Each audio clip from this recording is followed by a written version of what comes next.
I'm your cult boyfriend. We're talking about Brick today, 2005 Ryan Johnson film, a neo-noir teen movie that I had a lot more respect for when I was younger. I wasn't crazy about it, but I liked it more. I at least took it more seriously. This is the most melodramatic teen movie I've ever watched.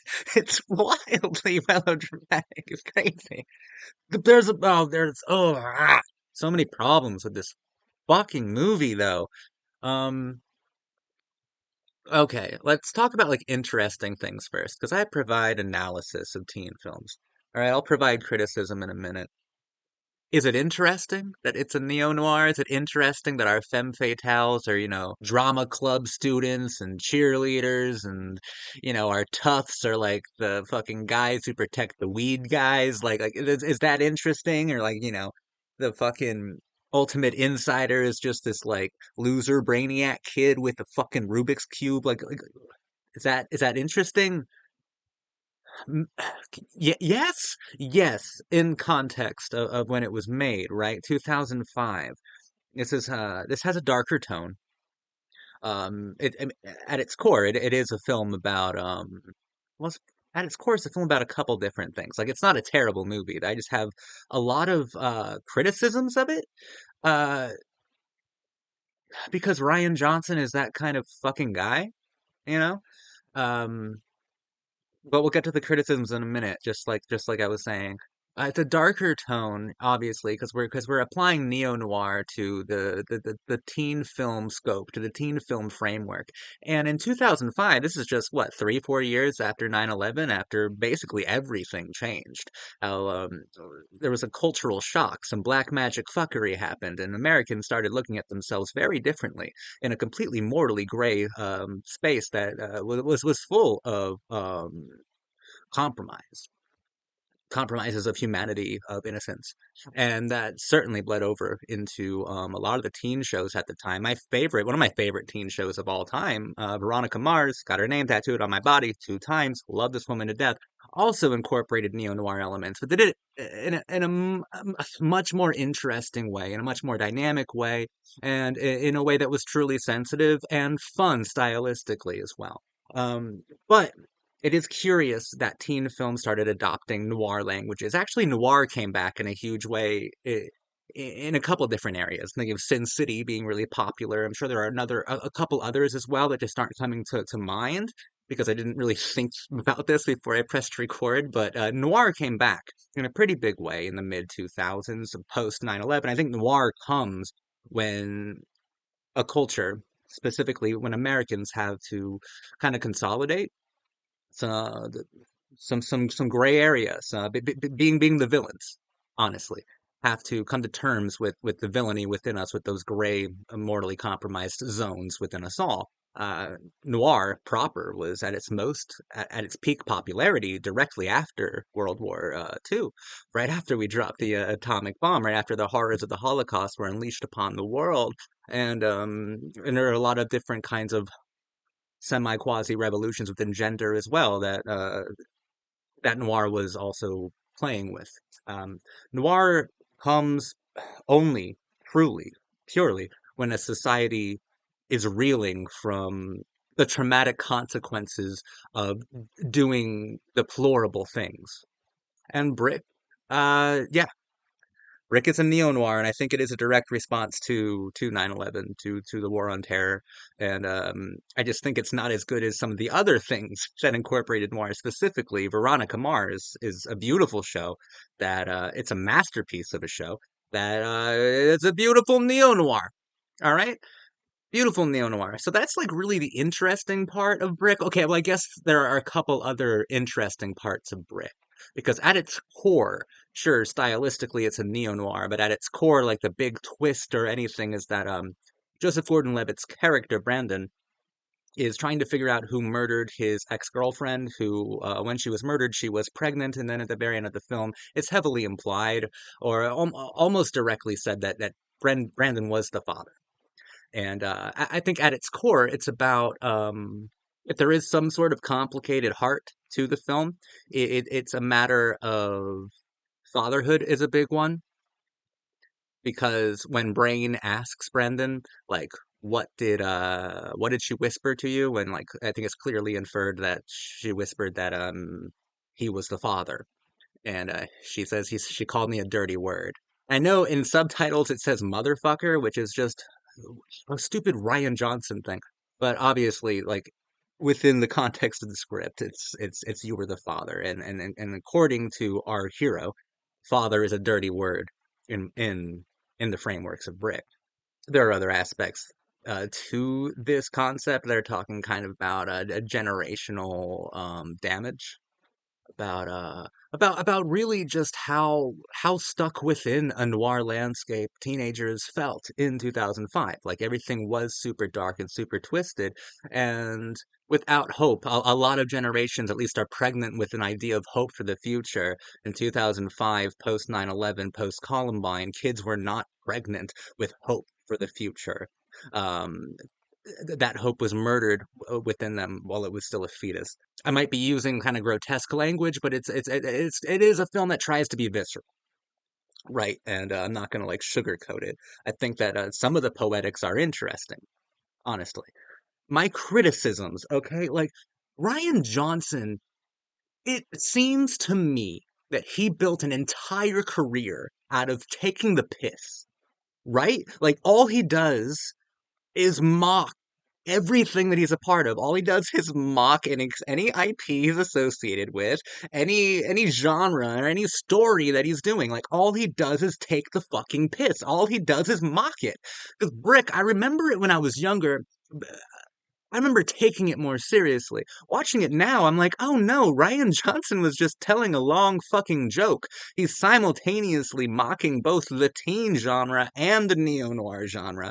Nothing about this movie really is a deconstruction either, so I don't really know what the appeal is of just watching a dude condescend and mock every single thing he's a part of without actually saying anything clever or deconstructing anything worth a damn within the process. I don't understand it. Because, like, we're watching Brick, and the dialogue is atrocious. It's ridiculous. It's like this guy watched exactly four noir movies and copied every sort of annoying piece of jargon from it, all the improper slang. And kind of codified the teen film archetypes like into like poorly um like mashed versions of noir ones, you know, like the Pin, fucking Tug. Like, what the fuck am I watching? Dog? Is his name Dog? Dodd? Whatever, the junkie kid. Like, nothing. It's all a joke. It's all a big fucking joke, right? Veronica Mars is brilliant with this because it's a very funny show, but the noir is meaningful. Like tragedies fucking happen, man. Like we live in a hyper violent and scary kind of age where authority figures are the scariest things on the planet. This film doesn't give a fuck about authority figures. So it's not even a good teen movie. You know? Like the authority figures in Brick are like poorly archetypal. They're trying to be like cops. The way that Brandon talks to the like vice principal or whatever is like it's like he's a narc and he's like the chief of police. It's fucking stupid. And I know that Ryan Johnson's just telling a giant joke. There's no point to it. But Veronica Mars, authority figures were exploiting and hounding, victimizing, and murdering these fucking kids. Okay, like it was serious, and those are serious times. Why go through all of this? This is why Brian Johnson doesn't really fit in my head as an artist, right? Like his craft is worthless. I think of Ryan Johnson and I think of a film like Brick that could be so powerful if Ryan Johnson were just like a little less self-satisfied or smug, you know, because there should be a massively powerful bent to this film. And that's why I don't necessarily buy Ryan Johnson's whole fucking um, smug demeanor behind the camera and like fleshing out this script. I don't think he has confidence in his work. I don't at all because Brick. This is earlier on in his career. In Brick, he's not as good at holding back. He shows his hand in Brick. He shows that to me I think that he wanted Brick to be a powerful film, a powerfully dark teen movie within a neo-noir framework. I think he wanted it to be powerful and dark, but he didn't have enough confidence in his own craft or storytelling or his own characters. So he decided to also make it simultaneously uh, some sort of self-parody, mocking itself because he didn't have enough confidence in the power of it to begin with. I think he got better at masking that. Like by the time, Last Jedi or the Knives Out shit would come out, he'd be pretty good at being like, oh no, this is all a fucking subversion of whatever. Like it doesn't really matter. It's all mocking. I'm taking the fucking piss out of everything. But in Brick, he wasn't that good yet. So in Brick, you can tell that he wishes he could be a powerful filmmaker, but his smug sort of attitude just gets in the way of everything. I'm not like a Brian Johnson hater, guys. I don't care about Star Wars. You couldn't pay me to care about Star Wars. But it's painfully obvious that this guy made an entire career out of saying fucking nothing.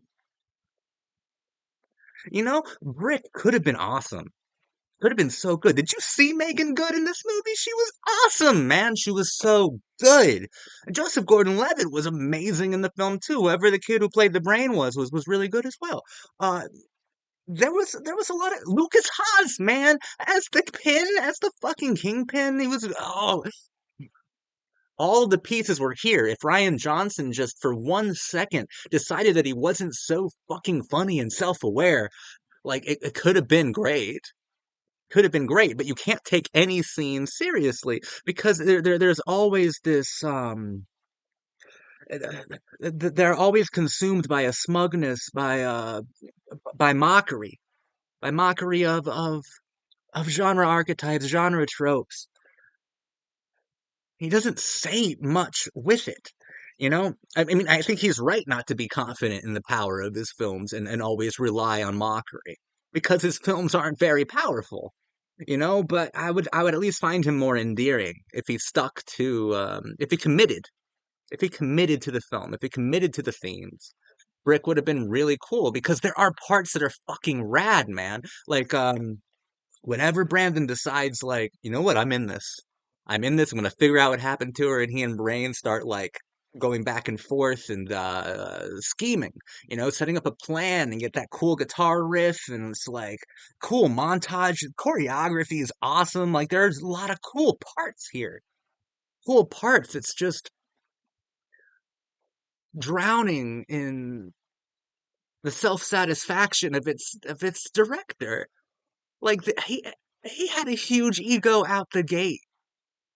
And that's sad, man. Like, I don't want to revisit The Brothers Bloom. I remember liking that movie. I remember actually liking that movie. I'm sure if I watch it again, it's just another fucking parody. It's just another fucking joke. It's just a joke. Just a joke to him. Everything was here. Everything was here to work. I don't think that the deconstruction worked at all. At all, and you can tell he was trying to deconstruct things and reach a new sort of power or style through it, but the parody and the self-mockery was just too much, just way too much. Outlandish. This film is just outlandish. I did not enjoy it. I did not enjoy it. I enjoyed it when I was younger. There's another problem with Brick, and I think that it's self-projection because, like I said, this is earlier in Ryan's career, and I think that there's a lot of like self-projecting kind of like director as hero shit going on here. Uh, like Brandon isn't just like a noir hero. Not every noir hero is like irresistible to every woman that he meets, okay? But Brandon is. There's nothing really remarkable about it. And there's really, he reminds me of like, a Reddit poster with a lot of karma. Like there's nothing really cool about this guy. There's nothing really magnetic about him. I think Joseph Gordon-Levitt does as well as he could possibly do with the material that he had to work with. He's a great actor. Watch Mysterious Skin. Great coming of age movie with Joseph Gordon-Levitt. But here, it's a bit underwhelming because the character is just a kind of painfully obvious kind of self-insert, It's like a fantasy of Ryan's. Uh, it's too much. It's way too fucking much, and it strikes me as so disingenuous. Even within it, it's in the artifice that the film is deathly afraid to transcend. If you're a fan of this movie, cool, great. Ryan Johnson is an irritating fuck. Oh, right? He's so fucking irritating to me. Um,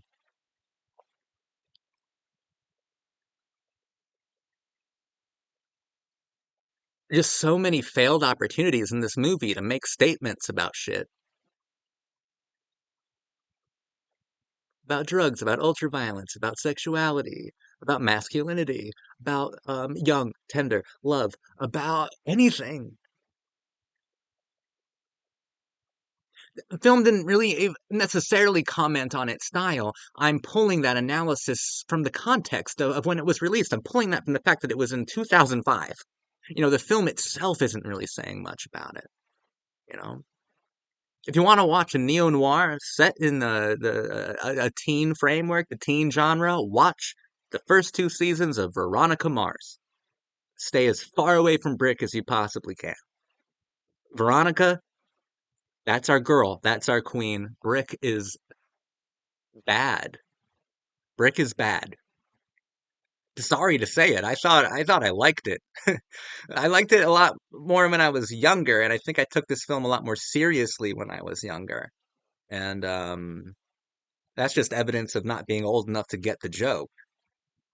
That sucks, man. It sucks revisiting it and realizing, oh, this guy was just a fucking cynical douchebag who thought he was the coolest guy in the room, man. Like, fuck you, man. Like, what the fuck is this movie?